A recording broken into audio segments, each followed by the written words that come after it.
Bem-vindos ao podcast Ideias em Movimento, numa edição especial que está integrada na 8ª Conferência Anual da PASC, da Associação da Plataforma das Associações da Sociedade Civil. A AMM continua com grande orgulho a trazer para esta conferência especialistas que marcaram o nosso território, a proteção civil e a história operacional da nossa região.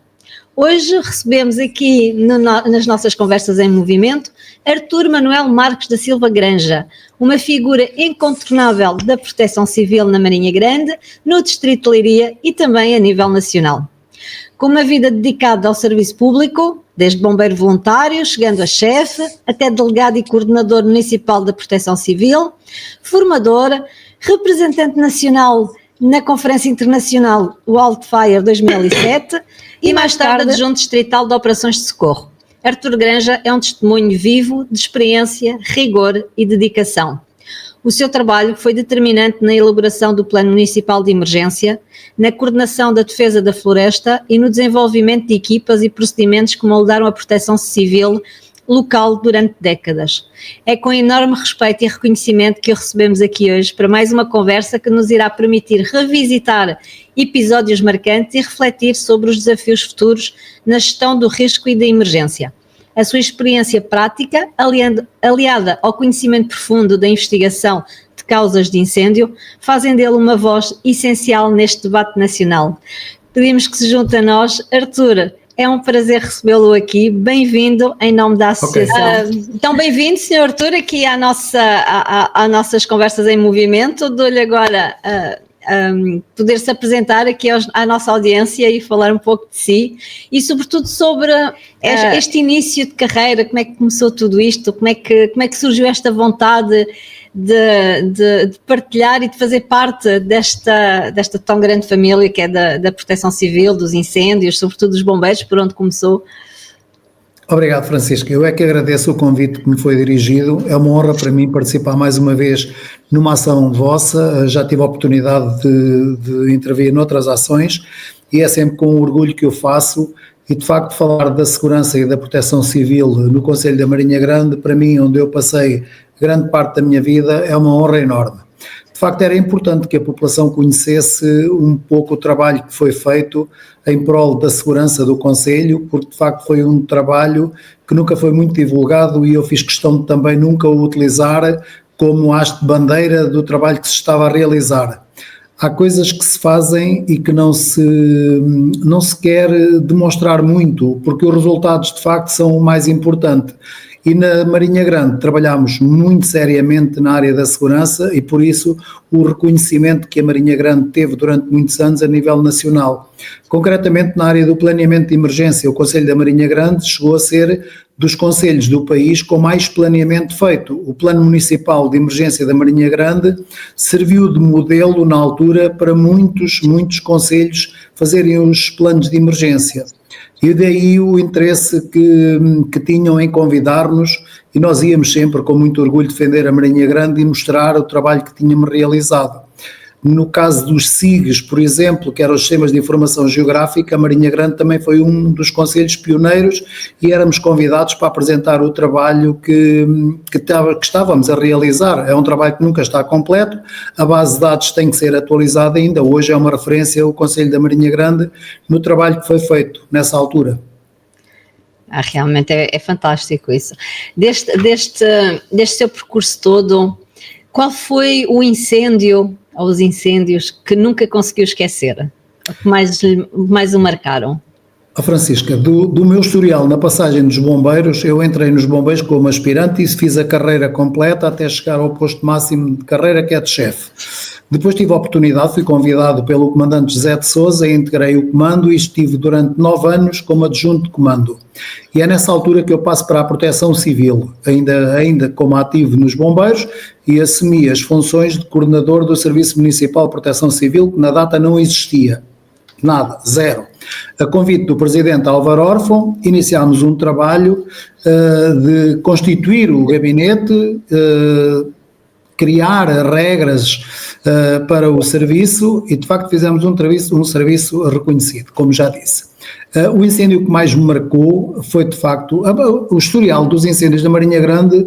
Eram muitos. Há dados feitos, na altura, quando estive na Proteção Civil, tive o cuidado de fazer uma recolha do número de incêndios, das áreas ardidas, do número das ocorrências, um trabalho que se veio a refletir muito importante depois para o trabalho que se seguiu na área do planeamento e da prevenção. E o incêndio que mais me marcou foi, sem dúvida, o incêndio de 2003. E não falamos do 2017, porque o 2017 deixaremos mais para a frente, se for oportuno falar, porque é um incêndio que não tem origem dentro da Mata Nacional, não tem início no nosso território. Nós levámos com um incêndio que veio do concelho vizinho. O incêndio de 2003 não, o incêndio de 2003 foi o incêndio onde ardeu a maior área da mata da nossa geração, porque de facto a mata já teve o historial de incêndios, da mata teve grandes incêndios, durante muitos anos houve muitos incêndios, vários incêndios na Mata Nacional, mas de facto 2003 foi um marco histórico e esse de facto deixou marcas. E o que é que acha que mudou ao longo, com esse percurso todo e com todas essas inovações e de referência também que nós já somos, o que é que mudou de fundo desde que iniciou nos anos 80 até hoje? O que é que acha que foi o mais importante ter mudado, seja a nível técnico, seja a nível da mentalidade, seja a nível da prevenção? O que é que acha que realmente foi fundamental? Francisco, eu não sei o que mudanças houve, eu não sei até que ponto é que elas foram vantajosas, porque na altura, se falarmos aqui nos anos 80, 90 e até mesmo 2000, os incêndios eram combatidos com uma dinâmica, com uma garra que não se vê hoje. Muita coisa mudou e a nível estrutural da floresta pouco mudou ou nada, é uma realidade e essa será a grande aposta do futuro, mudar na estrutura da floresta. Que floresta é que queremos? Porque o histórico de incêndios é antigo, não vem de agora. O que mudou muito é que hoje vimos muita gente a mandar ou muita gente a querer mandar e muito pouca gente a combater. Hoje os bombeiros têm uma dificuldade enorme em angariar voluntários, estão reduzidos ao mínimo, estão a profissionalizar a primeira intervenção e o voluntariado começa a ter os dias contados. E hoje o que nós nos apercebemos e ouvimos nas reportagens que nos chegam através dos vários canais de televisão é que ouvimos a população a queixar-se que os bombeiros tinham o carro parado mas não tinham ordens para atuar. Nós naquela altura não esperávamos por ordem para atuar, nós íamos até à frente de fogo e apagávamos o fogo e ficávamos ali a fazer prevenção durante algumas horas. Hoje espera-se pelo incêndio nas autoestradas, nas aldeias, nas estradas e não se vai pelos caminhos, não se utilizam os caminhos e não se vão combater diretamente onde está a frente de fogo. Hoje não há, se tivermos atenção, hoje não há pequenos incêndios, hoje rapidamente um pequeno incêndio se transforma num grande incêndio. E depois, quando as imagens nos chegam, vimos muita gente a querer mandar, mas pouca gente para trabalhar. E essa de facto eu tenho falado com alguns colegas meus, porque trocamos ainda algumas ideias, e de facto o combate, na sua essência, na realidade, não melhorou significativamente. Há muita técnica, há muito equipamento, há drones, há iPads, mas não há pessoal para combater. E tudo espera pelos meios aéreos. Os meios aéreos não combatem os incêndios. As pessoas têm que se mentalizar que não são os meios aéreos que combatem os incêndios. Os meios aéreos são um meio auxiliar dos bombeiros para o combate aos incêndios. Aí duas questões. Já agora, o facto de haver tão poucas pessoas hoje em dia como voluntários e pessoas realmente para trabalhar, como diz, é o que faz neste momento haver muito mais burocracia e essa tal espera para atacar o incêndio. Será isso a gestão realmente dos recursos que nós temos, que pelos vistos são poucos? É isso que provoca isso? Os meios, vamos ver, ainda agora assistimos, e fez-me alguma confusão, assistimos recentemente à reunião da Liga ali em Alcobaça. E quando olhamos para aquela fila de carros de combate que foram distribuídos aos bombeiros, aquilo que eu me interrogo é se continuamos o mesmo caminho ou se queremos fazer uma mudança na estratégia. Porque enquanto continuarmos a apostar no combate, estamos a dar razão a quem diz que os incêndios continuam a ser um grande negócio para os bombeiros. Nós temos que inverter. Há um trabalho feito em Espanha, com quem eu tive a oportunidade de trabalhar, com uma empresa nacional e com um professor catedrático da Universidade de Madrid, onde ele apresentava um projeto que foi desenvolvido lá em cima na Galiza. Eles em 10 anos inverteram os investimentos de 85 no combate e 15 na prevenção. Em 10 anos eles inverteram para 85 na prevenção e 15% no combate. Eu acho que temos que mudar a mentalidade e deixar de continuar. Eu não estou a dizer que os bombeiros, que os meios que têm são suficientes, que são os melhores, não é isso que eu estou a dizer. E provavelmente ainda haverá corpos de bombeiros com carros antiquíssimos, carros que vieram do exército, que foram transformados. A Marinha Grande também passou por essa fase. E acho, e não tenho dúvidas nenhumas, que a frota deve estar atualizada. Agora, o Governo está a apostar no combate em duas frentes. Está a querer dar um doce aos corpos de bombeiros voluntários, mas está a apostar fortemente na UEPS, na Unidade Especial da GNR, e na Força Especial de Bombeiros, que são chamados canarinhos, onde estão a investir no combate. Nós não estamos a ver as mesmas medidas a serem investidas ou invertidas, porque não é um plano de um dia para o outro, tem, como fez Espanha, um plano a 10 anos, e inverter, e a primeira pergunta que temos que fazer é o que é que queremos das nossas florestas. Porque, de facto, enquanto não houver uma reestruturação da floresta, enquanto não se pensar floresta, vamos continuar a correr atrás do fogo, com muitos meios, com mais meios aéreos, com mais ou menos pessoal, mas, de facto, vamos continuar a combater. E o objetivo não era esse. O objetivo era inverter e prevenir. Então, e nesse sentido, o que é que acha que nós deveríamos fazer realmente no terreno em si? Eu acho que há um trabalho muito importante a fazer. A Mata Nacional teve um incêndio de 2017, a Mata Nacional era um modelo a nível da Europa e o engenheiro Otávio Ferreira, que era o administrador aqui da Mata Nacional, eu falava muita vez com ele, de facto a Mata tinha estrutura, a Mata tinha tudo, a Mata tinha planeamento, tinha ordenamento, era uma Mata que era visitada por técnicos internacionais e nacionais, que vinham perceber como é que se fazia a gestão florestal, mas a verdade é que ao longo destes últimos anos a Mata tinha sido pura e simplesmente votada ao abandono. A Mata era uma fonte de receita onde era feito o mínimo de investimento da receita que era retirada da Mata. E perdeu-se aqui um modelo. Aquilo que era um modelo também ardeu. E não devia ter acontecido. Nunca devia ter acontecido. Portanto, recomeçar. E agora, repara, Francisco, nós tínhamos uma Mata com um ordenamento e com um planeamento que se perdeu em 2017. Nós tínhamos os talhões, aquela divisão que estava feita dos aceiros e dos arrifes, permitia identificar os talhões que tinham tamanhos de floresta completamente diferentes. Havia um planeamento e um ordenamento. Era impossível acontecer aquilo que aconteceu em 2017. Mas, de facto, o abandono a que a Mata foi votada criou todas as condições para que isso acontecesse. Eu recordo-me que em 2003, depois do incêndio, foi nomeada uma comissão internacional que veio fazer uma análise em Portugal sobre os incêndios que tinham ocorrido em 2003, porque tinha sido, de facto, muito mau. E eram dois peritos americanos, um perito no combate e um perito na defesa.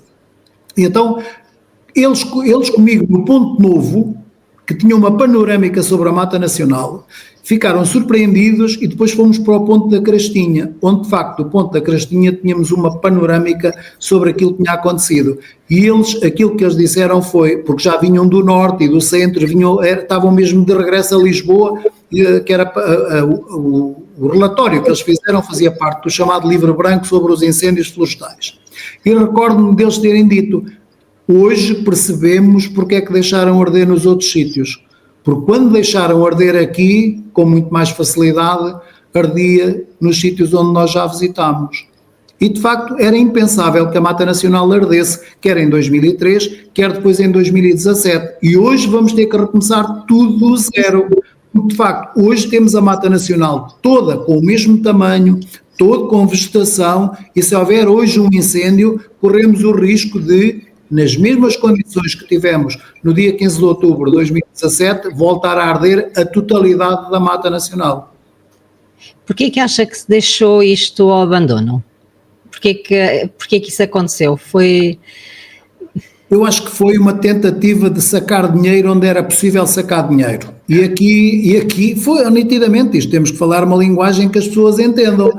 Porque, de facto, a Mata Nacional era uma forte fonte de receita para os cofres do Estado. Então, quando o Estado não toma conta da sua propriedade, qual é a moral que tem de vir exigir aos privados que tomem conta da propriedade que lhe pertence? A Mata tinha que dar o exemplo como fez durante muitos anos, onde havia os planos de cortes de mato, e hoje falamos, não podemos comparar a facilidade de fazer hoje limpeza de matos como era nos anos 50, 60, 70, que era feita com uma enxada e com ranchos de mulheres que eram contratadas para andar a cortar mato com uma enxada. Hoje os tratores vão praticamente a todo o lado e é fácil de fazer a manutenção do planeamento e do ordenamento que estava feito. Não foi à falta de projetos. Os técnicos da Mata Nacional, porque eu tive a oportunidade de trabalhar muitos anos ainda com o engenheiro Otávio Ferreira e conversávamos sobre isto, de facto os planos estavam feitos, não foi executados, porque não havia financiamento para os executar. Isso. É triste, eu estou a ouvi-lo e estou a ficar triste de ouvir isso, porque realmente, pronto, eu sou leiga neste assunto, não faço a menor ideia, mas realmente é triste. Há financiamento para tantas coisas e não houve financiamentos ao longo destes anos para limpar a nossa mata, ainda por cima, sendo uma fonte de riqueza, não faz qualquer sentido, não é? É um contrassenso. Temos melhores meios, temos melhor material, temos tudo que nunca se pensou nos anos 50, 60, 70, 80 mesmo, e deixar-se de fazer só porque é triste.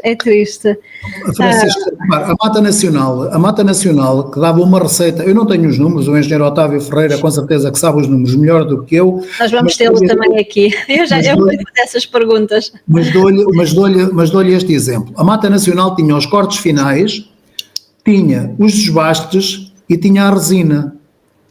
Fazer intervenções na Mata Nacional, que é uma mata plana, não falamos de uma mata do interior, com serras, vales, montes, montanhas, não falamos de uma zona plana. O trabalho de manutenção era um trabalho muito mais barato, porque é possível fazer com máquinas, mas houve um desinvestimento completo, e o engenheiro Otávio Ferreira refere isto muito melhor do que eu. Houve um desinvestimento nos últimos anos, intervenções que não foram feitas, que deviam ter sido feitas, e não tenho dúvida nenhuma, Francisca, nisto que lhe vou dizer. No dia 15 de outubro de 2017, o Estado já festejava, porque tinha passado mais um período sem incêndios sem a mata ter ardido. Só que veio o dia 15, ao final do dia, os meios tinham sido desativados, o dispositivo de combate a incêndios tinha sido desativado. E estávamos numa semana com temperaturas elevadíssimas, com ventos quentes do sudoeste, nós tínhamos umidade a valores relativos muito baixos, tínhamos todas as condições para poder acontecer aquilo que acabou por acontecer. E eles já pensavam que tinham passado mais um ano, não passaram. E já agora, por causa disso, houve aqui várias teorias, agora vou-lhe perguntar, como é que se investiga realmente assim as causas dos incêndios? Como é que nós sabemos, como é que são esses processos, como é que o Artur faz para fazer estas investigações destes incêndios? Cada vez é mais fácil. Eu recordo-me que em 1990, por aí, e até se calhar até 2000 ainda, as brigadas de investigação da Polícia Judiciária apareciam-nos no quartel dos bombeiros ali por dezembro, janeiro, fevereiro. Olha, mostra-me aí o relatório, andamos a investigar o incêndio que houve no verão passado e tal. Era muito difícil. E os resultados nessa altura, claro que conseguiam chegar a alguns incendiários, mas na verdade era um trabalho muito mais difícil de chegar ao ponto de início do incêndio, era muito mais difícil. Hoje as coisas são muito mais fáceis porque as brigadas de incêndio estão definidas, têm as zonas de intervenção e quantas vezes acontece, as brigadas da Polícia Judiciária estão no terreno ao lado dos bombeiros e ao lado da população e a população nem se apercebe, nem os bombeiros se apercebem que eles que já lá estão logo na fase ainda do combate do incêndio. Aqui na Marinha, e foi uma área que eu gostei sempre muito, tive a oportunidade de fazer um curso de investigação na Escola Nacional de Bombeiros e foi uma área pela qual me interessei muito. Eu gosto muito da parte da investigação. E de facto consegui incutir a parte da preservação dos vestígios para a brigada que eu tive a oportunidade de chefiar durante muitos anos. A nossa brigada de vigilância, que era composta por 2 motas e depois mais tarde com um Jeep e com uma Moto 4, fez um trabalho notável, reconhecido, e tenho pena que o município da Marinha Grande ainda não tenha feito o reconhecimento que eles mereceram. Já faleceram os 2, e eu hoje falo disto à vontade porque eles não gostavam que eu falasse muito nisto, porque tinham algum receio de represálias da parte dos incendiários. O Conselho da Marinha Grande, agora não sei, mas o Conselho da Marinha Grande, entre 2000 e 2008, foi a altura em que eu fui para a Leiria, tinha um trabalho na área da vigilância que era reconhecido também. E não é por acaso que surge a possibilidade e o convite de irmos ao Ilfire a Sevilha a fazer a apresentação do nosso cartaz com a preservação de vestígios, porque a brigada estava formatada, além da vigilância normal que fazia, quando havia uma ocorrência, eles deslocavam-se logo para a ocorrência. Um dos elementos era o chefe António Loureiro, um dos chefes mais antigos dos bombeiros da Marinha Grande, mas quando estava na vigilância, ele assumia mais o papel da vigilância do que propriamente do combate. Quando era necessário, ele também dava ordens lá no combate, mas o papel dele ali era da vigilância. E eles estavam instruídos e formatados para chegar ao local da ocorrência e concentrarem-se e focarem-se só no ponto inicial do incêndio. E não deixar os bombeiros apagar com água, destruir os possíveis vestígios que estariam naquela zona. Não é uma zona de 10 centímetros quadrados ou de 5 centímetros quadrados, que é onde teve início o foco de incêndio, mas ali numa área de 50 metros quadrados, deixar que ninguém lhe tocasse. Porque para um leigo, quando chega a um incêndio, seja urbano, seja industrial, seja florestal, aquilo que se vê é tudo preto e branco. Para um perito, ou para alguém que conheça as técnicas de detecção dos vestígios, aquilo é um arco-íris. Quando chegamos ao local do incêndio, enquanto uns veem preto e branco e cinzento, os outros veem um arco-íris, porque o incêndio deixa-nos rastros, onde começou, por onde andou, em que direção é que se encaminhou, e nós conseguimos, no inverso, fazer a interpretação de onde ele foi, para onde ele foi, onde ele chegou, onde é que ele começou. Então, é naquele espaço, e aí sim, aí depois tem que ser analisado quase à lupa, porque de facto o ponto inicial foi ali, e ali é que tem que estar o vestígio. E muitas vezes consegue-se encontrar os fósforos queimados, o desperdício queimado, uma vela que esteve ali a arder, nós conseguimos chegar a esses pontos todos. Agora temos é que fazer a preservação dos vestígios. E esse é que foi um trabalho importante feito durante muitos anos. Eu posso dizer que no ano 2000 a Mata Nacional teve 17 incêndios, 16 foi do mesmo incendiário, e nós conseguimos, no trabalho que fizemos em colaboração com a Polícia Judiciária e com a orientação da Polícia Judiciária, como é lógico, tivemos ali um coordenador, o inspetor Manuel Silva, que foi um homem que nos ajudou bastante a ter os resultados que tivemos. A nossa preocupação era preservar vestígios, porque depois o trabalho de investigação é deles. E de facto fizemos em 2000 esse incendiário, que tinha 16 incêndios. Ele, antes do final do verão, ele foi detido pela Polícia Judiciária e autor, confesso, dos crimes, foi a tribunal e o juiz na altura proibiu de circular pela Mata Nacional, foi a pena que lhe foi aplicada. Depois tivemos outro que era funcionário do madeireiro, um incêndio grande também ali onde a Francisca estava a falar, que tinha parado no Vale dos Pirilampos, e o incendiário também foi detido, e aí tivemos a colaboração na altura eu tinha uma equipa, quando fizemos uma ação de limpeza da Mata Nacional, que recolhemos de lixos e monos que estavam na Mata Nacional, organizámos uma recolha com o núcleo Land Rover da Marinha Grande e com as motos, conseguimos recolher 16 caminhões de entulho nas eiras de Pedrianos, e nós tínhamos um protocolo com eles.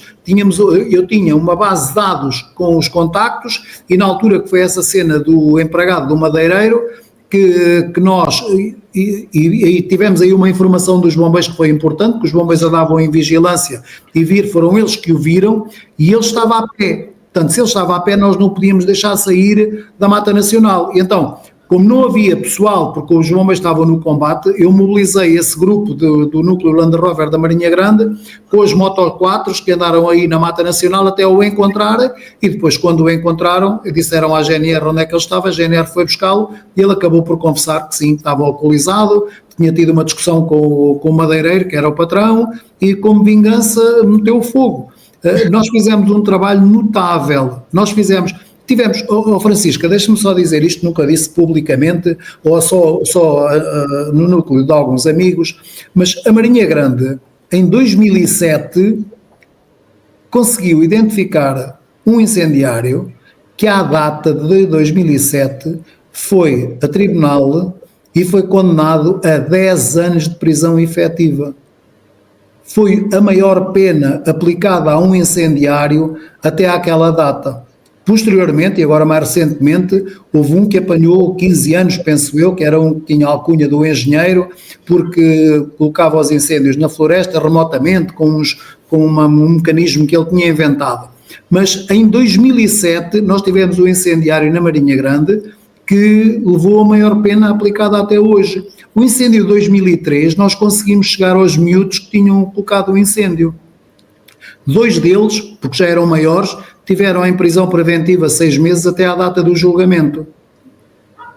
Nós tínhamos um incendiário aqui na zona nascente do concelho, que entre a Mieira, Perneto, a Lameira da Pedrolheira, à conta dele tinha 10, 20 incêndios por ano. Até que um dia conseguimos identificá-lo. E também foi a tribunal, e também ficou com 3 anos de pena suspensa, proibido de fazer um tratamento de desintoxicação alcoólica compulsiva, e proibido também de circular na floresta, como se fosse possível circular na Marinha Grande sem circular na floresta. Mas pronto, o juiz é que decide, como diz o outro, e nós temos que aceitar. Acha que as penas são muito leves, a maior parte delas? Em alguns casos são. Não. Em alguns casos são. Nós sabemos, olha, eu costumava dizer na brincadeira, que em algumas formações, que se o Estado agarrasse nos incendiários que estão identificados e os metesse num hotel de 5 estrelas durante aqueles 3 meses, ganhávamos dinheiro. Ganhávamos mais. Era. É realmente, por isso é que às vezes as expressões populares, quando se diz, e pronto, estou a dizer isto em direto, era metê-los lá dentro no meio do fogo enquanto aquilo está a arder, não era? Às vezes é à vontade e pronto, mas realmente, olha, se fizermos a reforma da nossa justiça, pode ser que essa seja uma reforma também, e de conseguir ter penas que realmente mostre. Acha que há mais incendiários no caso desses que é por alcoolemia ou porque, pronto, vários distúrbios mentais, ou a maioria também, que é aquilo que se fala muitas vezes nos meios de comunicação social, que existe a tal máfia dos incêndios, que existe realmente aqui uma força por trás que provoca os incêndios por motivos lucrativos, por rendimentos. Qual é a sua perspectiva nisso? O que é que acha nesse aspecto? Não, eu acho que não. Acho que os madeireiros não têm grande interesse em que haja os incêndios, porque eles não vão usufruir do negócio da madeira queimada. A madeira queimada desvaloriza e, se não for consumida rapidamente, aquilo acaba por se estragar. Eu recordo-me há uns anos, e agora está-me a faltar o nome do madeireiro, que era um madeireiro que havia na Figueira da Foz, quando uma vez foram ter com ele para perguntar qual era a opinião dele sobre os incêndios e a descida do valor da madeira, e ele respondeu-lhe muito bem. A senhora jornalista está muito preocupada com aquilo que eu ganho, mas não está preocupada com aquilo que eu gasto que o Estado paga ao combate. Eu tenho o meu estaleiro cheio de madeira, como pode ver aqui, e não tenho aqui madeira queimada ainda, porque enquanto eu não esgotar esta, eu não tenho interesse em comprar madeira queimada. Durante muitos anos vendeu-se, mesmo agora em 2017, houve aí um programa de televisão que veio para o terreno fazer entrevistas, e que o incendiário, os bombeiros andavam a apagar e o incendiário andava à frente a pôr fogos, e que aquilo que tinha sido tudo organizado, que era um atentado à Mata Nacional. Tudo mentira. Os incêndios que chegaram à Mata Nacional e que destruíram a Mata Nacional em 2017 são fruto de 2 incêndios que ocorreram, um numa quinta-feira na Légua e outro no sábado de manhã na Brunhosa. E são esses 2 incêndios que provocam reincendimento, porque de facto falhou a parte da vigilância, porque se os bombeiros têm feito uma vigilância no pós-incêndio, provavelmente hoje ainda tínhamos a nossa mata nacional, e não fizeram. É assumido, não fizeram o papel que devia estar feito, não fizeram. Eu recordo, por exemplo, em Espanha tem 1 hora de combate, 2 de prevenção e 4 de vigilância. E nós não utilizamos muito essa regra. E então, o incêndio que consome a mata nacional no dia 15 de outubro de 2017 tem origem em 2 incêndios fora da mata. Entra um pelo lado da Pedra do Ouro e entra o outro ali pelo lado da Brunhosa. E esses 2 incêndios vêm a juntar-se depois mais ou menos ali na zona dos Picotes. Eu já não estava na Proteção Civil, mas na altura até fui eu que dei o alerta porque eu estava no ponto do Facho. Eu tinha ido às Paredes e como havia um incêndio na Légua, eu subi ao ponto do Facho para confirmar se de facto como é que estava a evoluir. E olhei para sul e vi o incêndio que estava a arder em direção ao mar. E eu pensei, bom, do mal o menos, porque se está a arder em direção ao mar, já lá andava um helicóptero, que era o único que estava disponível, já estão a fazer o combate, eles vão confiná-lo ali, ele vai em direção ao mar, e eles vão confiná-lo e vão segurá-lo ali na zona das Paredes.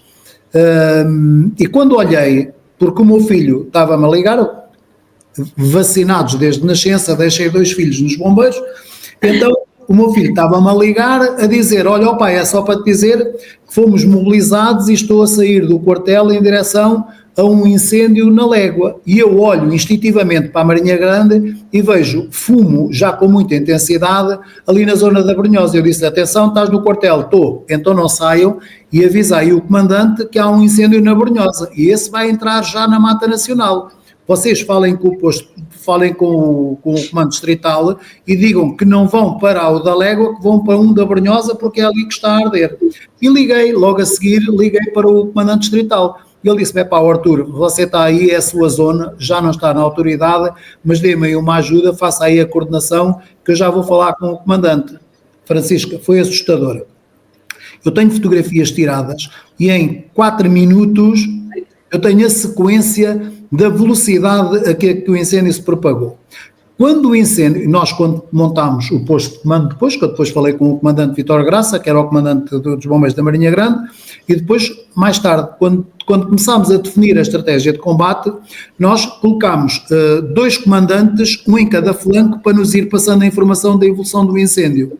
E há um vídeo, nós estamos no posto de comando, quando nos chega um vídeo de alguém que está no ponto da Crastinha e que nos comentários diz que o incêndio ainda está tão longe e já está a arder na zona do Samuco e de facto aparecem 3 novos focos de incêndio. Esses focos de incêndio estão dentro do cone de projeção que é feito no posto de comando da possível propagação do incêndio nos próximos minutos. E depois tínhamos um comandante de cada lado, em cada flanco, para nos ir passando a informação, para nós termos a certeza que o incêndio estava dentro do nosso cone de projeção. Esses três novos focos de incêndio são projeções. Nós tivemos projeções, ainda o incêndio estava nos Altos Picotes, junto do depósito da água, e tínhamos projeções a 3,5 km. É impressionante. Nós tivemos várias projeções, mas as fotografias que eu tenho do início do incêndio, e falamos logo nos primeiros minutos, nós já tínhamos projeções a 100 e a 200 metros. Isso está documentado. Portanto, ouvir dizer que foi um atentado à Mata Nacional, que havia uma organização dos madeireiros, Francisco, falamos de madeira certificada, madeira de qualidade, aquela madeira não precisa de ser queimada para ser vendida, porque ela desvaloriza e muito. O que falhou ali foi o combate em si e foi a prevenção, porque a prevenção está dentro do plano de combate, não é? Porque nós temos que juntar ao combate, temos que juntar também o trabalho que foi feito antes. Na prevenção, o que é que fizemos para que não existisse aquilo que acabou por existir? Sim, e foi rápido. Chegar à Vieira levou o quê? 10 minutos, se tanto? Ainda, Francisco, para ter uma noção, a velocidade que o incêndio ardeu, e está aí o atual presidente, que era presidente em exercício na altura, o Paulo Vicente, eu disse-lhe a ele, Paulo, e este incêndio vai chegar à área ardida de 2003, ele vai entrar pela vieira dentro. E ele diz-me assim, só pode estar a brincar. Não estou a brincar. Se este incêndio vai entrar na área de 2003, porque a área de 2003 já não tinha sido tratada. Pois. O incêndio de 2003 até 2017, muito pouco foi feito naquelas áreas. E quando me dão conhecimento que o incêndio já estava no talhão, que eu agora não me recordo o número, eu disse ao Paulo Vicente, Paulo, fala com o Presidente da Junta, mobilizem o máximo de meios para a Vieira, aconselhem a população a ir para casa para apagar os incêndios nos seus quintais, porque este incêndio vai entrar pela Vieira dentro. E ele, estás a falar a sério? Estou a falar a sério.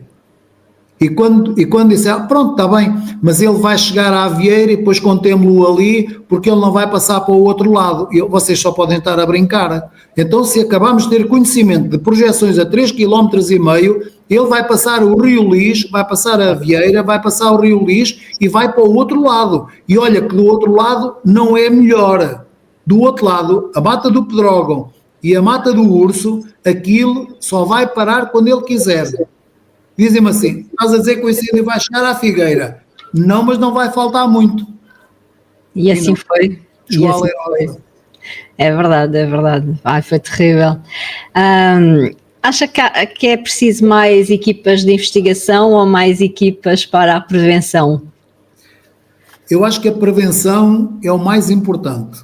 O papel importante neste momento é apostar no trabalho da prevenção, muita sensibilização, e o Conselho da Marinha Grande, sabe que nós fizemos um trabalho a nível das escolas, quando eu comecei na Proteção Civil, e voltamos um pouco atrás à Proteção Civil, quando eu comecei a trabalhar na Proteção Civil, eu apostei logo nas escolas primárias, fui para as escolas primárias, percorri praticamente as escolas todas a falar da prevenção de incêndios, da prevenção de acidentes, ensinar comportamentos seguros nas escolas. Depois, quando cheguei à quarta classe, eu pensei, calma, vais suspender agora e vais já ao secundário, porque se não fores agora ao 12º ano, já não os apanhas mais. Então fomos para as escolas, para a Calazans Duarte, para a Nery Capucho e para a Guilherme Stephens, para a Nery Capucho e para a Penal do Rei. E fizemos ações de sensibilização nos 12º anos. Fizemos uma semana de acidentes rodoviários na escola de Calazans Duarte, que foi memorável. Um exemplo que foi depois replicado em muitas escolas, porque na altura o governador civil foi convidado, foi presença assídua ali e replicou aquilo para os outros concelhos do distrito. E nós fizemos um trabalho notável de sensibilização e prevenção. E deixámos o alerta bem com a mensagem, porque quando nós falávamos com um miúdo na escola e o conseguíamos sensibilizar, nós estávamos a replicar isto na família e nos amigos, no pai, na mãe, na avó, no avô, nos tios, e nós tínhamos a população tão sensibilizada que os bombeiros acabavam por ser vítimas de uma série de chamadas para colunas de fumo que estavam a ver e estavam com medo que fosse um incêndio, mas o objetivo era mesmo esse, era que fôssemos alertados quanto mais cedo melhor. E nós, da mesma maneira que os bombeiros diziam, andas a fazer um rico serviço, não fazemos outra coisa que atender as chamadas de estarem a queimar a erva lá no quintal. E mais tarde, depois de termos feito aquele trabalho espetacular até 2007, onde tivemos ali encaminhámos para a Polícia Judiciária uma série de incendiários, não foram tão poucos como isso, os bombeiros da Marinha Grande deixaram de ter incêndios. Porque, de facto, se nós formos ver, um tinha 16, outro tinha 20, outro tinha 15. Por cada época, os bombeiros tinham um monte de saídas para incêndios. Nem todos foram grandes incêndios, mas foram incêndios. E, na altura, aquilo teve uma quebra brutal. Eu tinha estatísticas disso, não sei se devo ter para aqui num disco externo, mas eu tinha o declínio do gráfico do número de ocorrências, não era das áreas ardidas, as áreas ardidas ainda era o mínimo, mas o importante era mesmo acabar com as ignições. E de facto os bombeiros depois diziam, pois nós na Marinha Grande não temos incêndios, o Artur Granja é que foi o culpado, prendeu os incendiários todos. Ainda bem, não é? Pronto. Vou-lhe contar outra muito rapidamente. Sabe quando a patrulha começou a focar-se no Vale do Ribeiro de São Pedro, Valpirilampos até ao Canto do Ribeiro, que sabe que no primeiro ano o registro anda à volta dos 180 grelhadores. Sério? E nós em 3 anos conseguimos reduzir aquilo para 5 grelhadores. E sabe que a maioria das pessoas, a maioria das pessoas que vinha para ali fazer os piqueniques, fazer os almoços com os grelhados, não eram de cá, vinham do interior. Quando eram identificados, vinham do interior do país, vinham para aqui, para a beira-mar, traziam o grelhador e faziam o churrasco.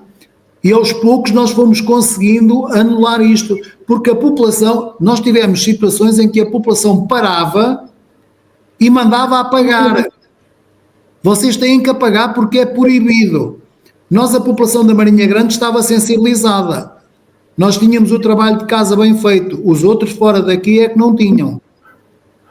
E acha que vale a pena a gente recomeçar esse trabalho novamente nas escolas? Eu acho que era um desafio de deixarmos aqui. Em todas as áreas. Francisca. Devia de ser sempre todos os anos, não se devia de parar, não era? A mudança de mentalidades de uma sociedade civil tem que começar nas escolas. Sim, sem dúvida. Nós não conseguimos, imagine, se formos a uma escola apanhamos lá 200, 300, 400 alunos. Onde é que nós conseguimos fazer isto na população? Nós fizemos várias ações de sensibilização a nível dos lugares. Começámos pela Amieira, Trutas, Casal Galego, Picassinos, ainda fizemos em Albergaria também, mas o que aparece ali são 10, 15, 20 pessoas. E na altura o objetivo era apresentar um projeto que nós estávamos a desenvolver, que era as Brigadas de Apoio dos Lugares. Foi uma ação que hoje está implementada a nível nacional, que é as aldeias seguras, tem origem no nosso projeto aqui na Marinha Grande. Nós fizemos 2 projetos que hoje estão implementados a nível nacional. É o projeto das Aldeias Seguras, começou por ser as Brigadas de Apoio dos Lugares, onde fomos convidados para ir a um seminário fazer a apresentação do projeto e depois acabou por morrer aqui na Marinha Grande, não vou entrar em pormenores, mas acabou por morrer aqui na Marinha Grande e hoje está implementado a nível nacional, porque efetivamente o projeto era bom. Os outros usufruem aquilo que nós fazemos e nós próprios não fazemos. É a tal expressão. É quase isso.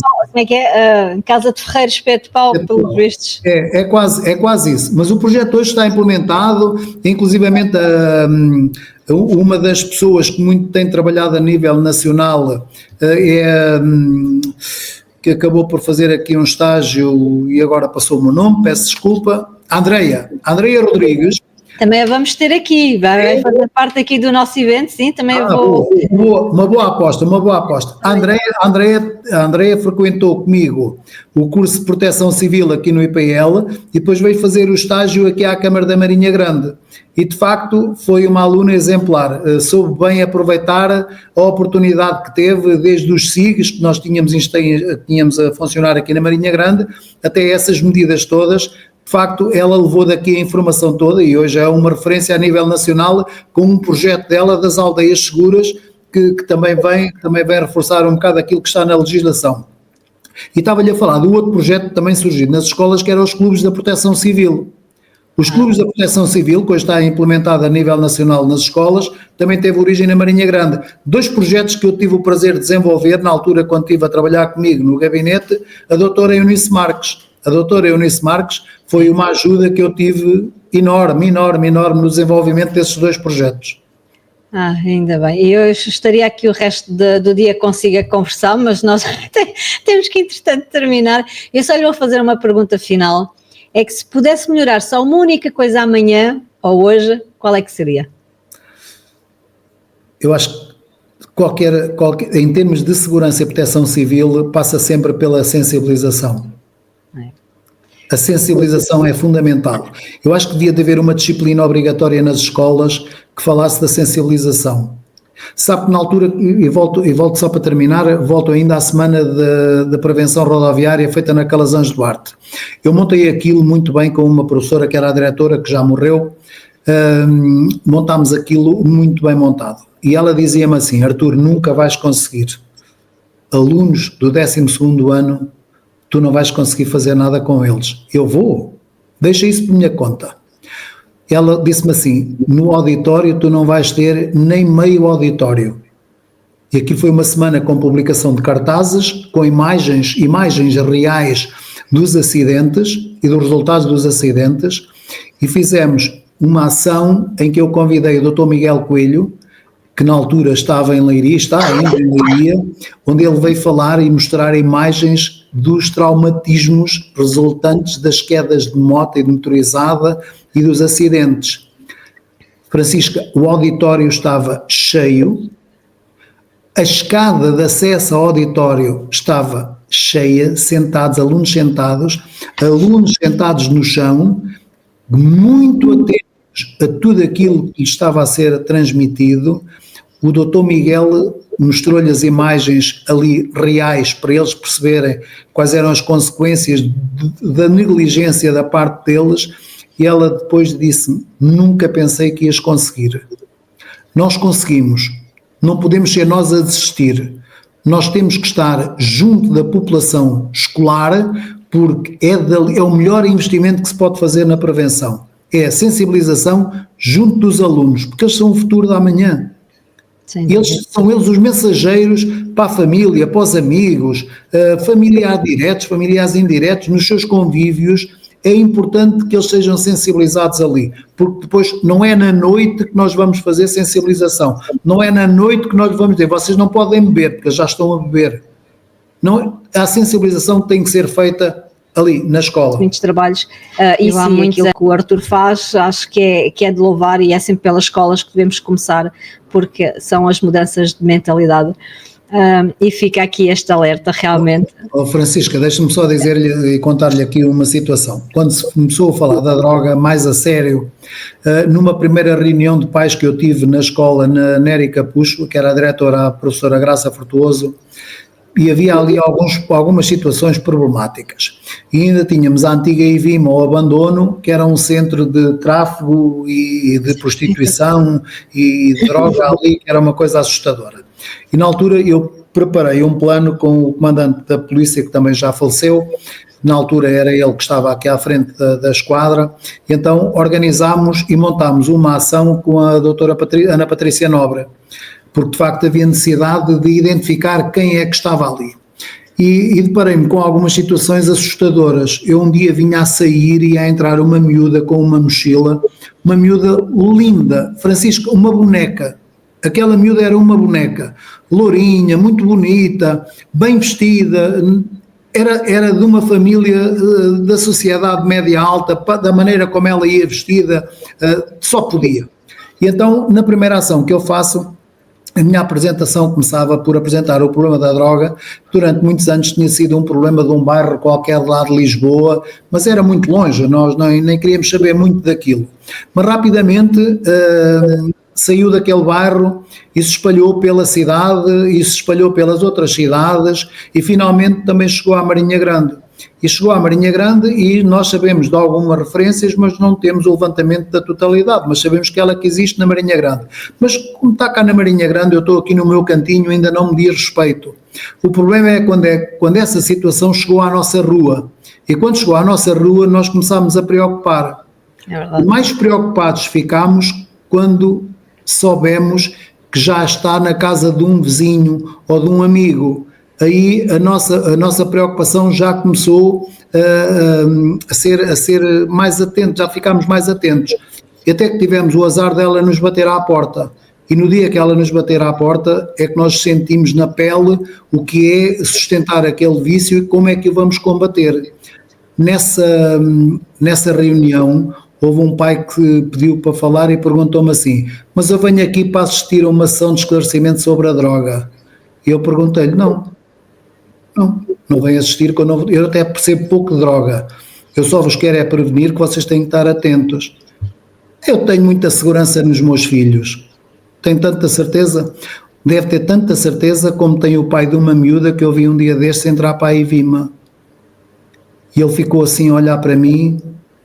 Sim, o senhor deve ser dos pais que chega de manhã e deixa a filha na escola e depois vai buscá-la ao final do dia, durante o dia não sabe onde é que ela está, não sabe onde é que ela anda.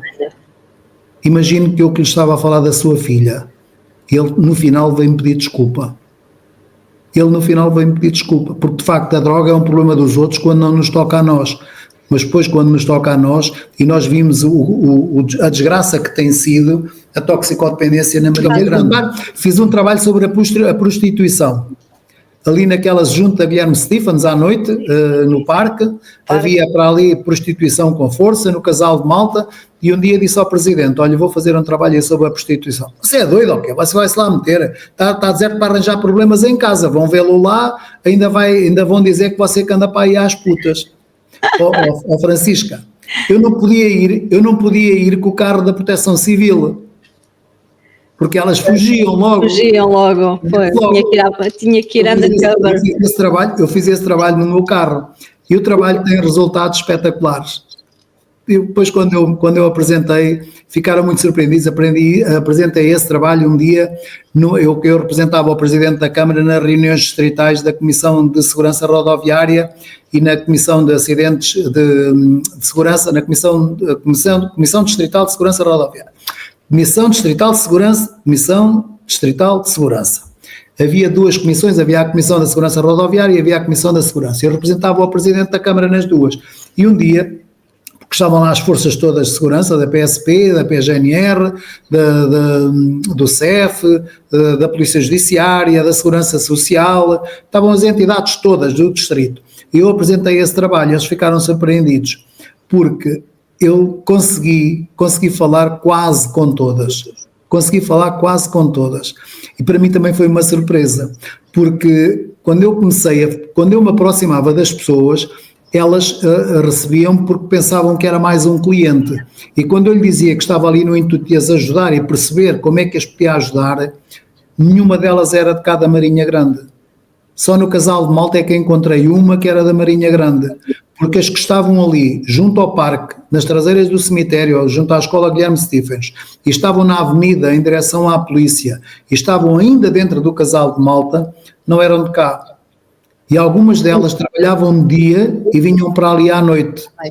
E organizavam-se e vinham 3, 4, 5, chegavam a vir no mesmo carro e vinham de Torres Vedras, do Bom Barral, de Caldas da Rainha, e vinham para aqui. Eu perguntava-me, mas porquê é que vocês vêm tão longe para aqui e não ficam por lá? E a explicação que elas me deram foi, é muito fácil de falar, mas nós lá somos conhecidas e podíamos ser reconhecidas e ninguém sabe que nós andamos nesta vida. É verdade. E foi uma surpresa para toda a gente. Um grande também que nos chega a todos aqui e, enfim, e tentamos fazer pelo melhor.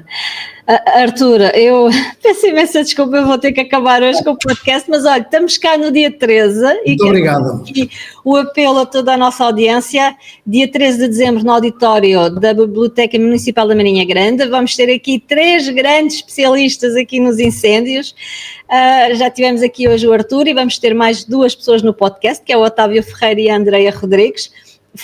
O Arthur já me deu imensas perguntas para lhes fazer a eles agora nos próximos podcasts, mas venham assistir porque faz parte também da 8ª Conferência Nacional da Pasca, um evento nacional, e vamos ter também a entrega dos prémios à Isabel Joné, pronto, também a nível do voluntariado, foi ela que foi a quem vão dar o prémio da Pasca este ano, e portanto esperamos por todos vós. Arthur, foi um prazer imenso e deixo-lhe assim a última palavra aqui para a nossa audiência.